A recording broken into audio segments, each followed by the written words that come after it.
जब दुनिया अंधकार में डूबी थी और धरती पर काली ताकतों का राज था, उसी दौर में एक गरीब मछुआरे की कहानी शुरू हुई। उसे 2 वक्त की रोटी भी नसीब नहीं होती थी। तभी उसका सामना एक ऐसे भयानक श्राप से होने वाला था जो सदियों से कैद था और जिसे अंधकार की काली दुनिया में भुला दिया गया था। एक सुबह भूख से बेहाल मछुआरा पास के बहते एक दरिया पर गया। उस दिन उसने जाल डाला तो जाल भारी लगा, पर जब बाहर निकाला तो उसमें एक गधे की लाश थी और उसका जाल भी फट गया।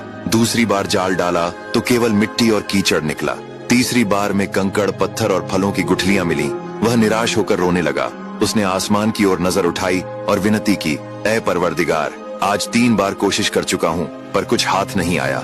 ये आखिरी बार है, मुझ पर रहमत कर। चौथी बार जाल डाला तो फिर वह भारी लगा। इस बार उसमें पीतल की एक बंद गागर निकली। उसने सोचा कि इसमें कुछ मूल्यवान होगा। बहुत कोशिश के बाद उसने गागर का ढक्कन खोला। गागर से धुआं निकला जो आकाश में फैलकर एक भयानक दैत्य बन गया। दैत्य गरज कर बोला, हे बदनसीब मछुआरे, सावधान हो जा, आज तुझे मारकर तेरे खून से अपनी प्यास बुझाऊंगा।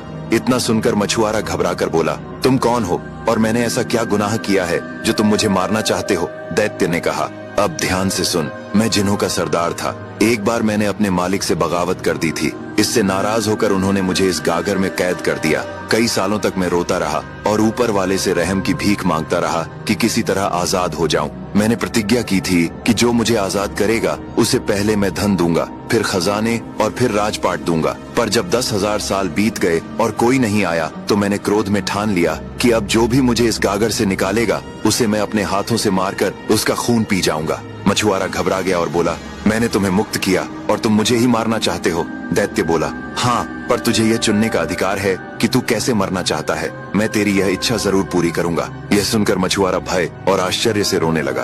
अब आगे की कहानी जानने के लिए देखिए अगला भाग।